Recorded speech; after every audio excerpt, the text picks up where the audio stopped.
yan, yung para specific joint ang sakit, yung target, di ba? Ano rin naman po siya, parang part din siya ng Ah, gano'n? Okay. But more on, Wala. it's parang more on a means po to, Yeah. How many years yung course mo? 4 years po. Dati po 5. Oo nga. Parang PT, no? PT parang 5, then you take the board, di ba? Parang sabay po sila ng naging 4 years. Correct.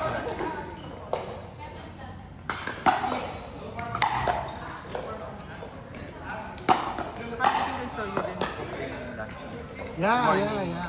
So umaga naglalaro ako dito. Actually, my son, si Nico, was the one who started playing. Kasi we're tennis players. Tapos we just shifted to pickleball kasi dami naglalaro. Si Nico naglalaro.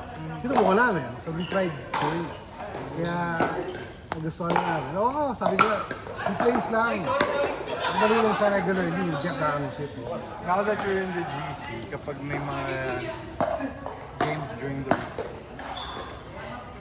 monitor mo, like yesterday we played. We're just like, ano lang, ilang Oo, players lang. mabilis lang yung learning curve dito. Saka, huwag ka ba iya, kahit na kunyari. Kasi yung environment naman pickleball is, they're environment friendly so when it comes to, di ba?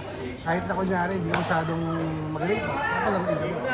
Hindi kaya ng ibang sport pa. Alam mo naman, di ba? Like yung iba,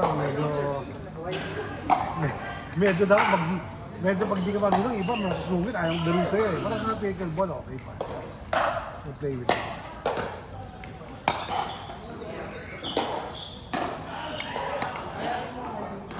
Ilang years na kayo dito sa film? Matagal na rin ka? Matagal na po. Sabi ko ano? Matagal na po. Oo nga, kaya balik na, di ba? Oo. Sa una lang talaga yan, yun na rin naman ako. Oo. Tsaka yung ano dyan, yung principle naman kasi ng racket sport, any sport pa, dapat yung, ito mo, bola lang ito, ayos na bola. Kasi kung ulitin mo yung raketa mo, hindi papalo ka, tignan mo yung bola. Tapos, sa mind mo lang talaga, kung saan mo gusto ilagay yung bola. Kasi gusto mo sa kanan, huwag ka titingin sa kanan. Kasi miss-hit yan eh. Hindi na yung dapat sa bola ka lang nakatingin. Once na you get the hang of it, that's the time na pwede ka rin tumitingin sa pag-gusto mo. Pero while you're starting, Ako inaamin. All you.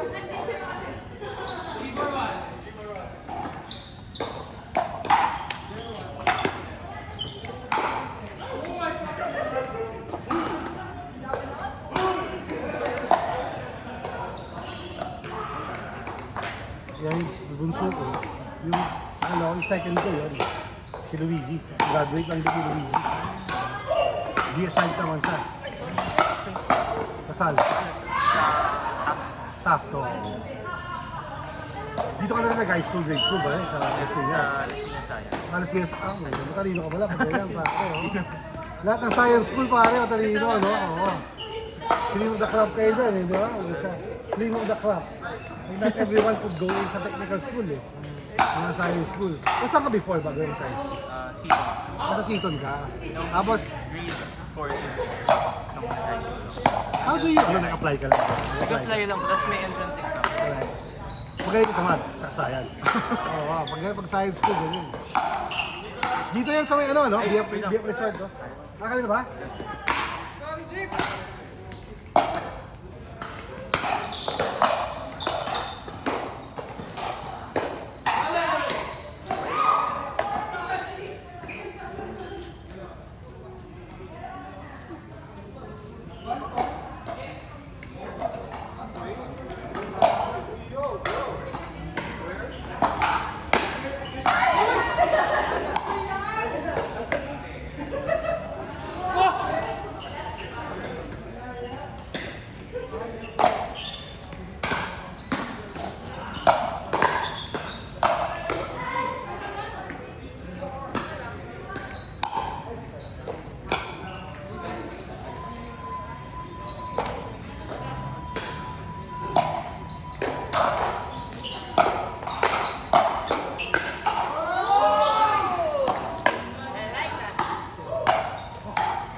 Ito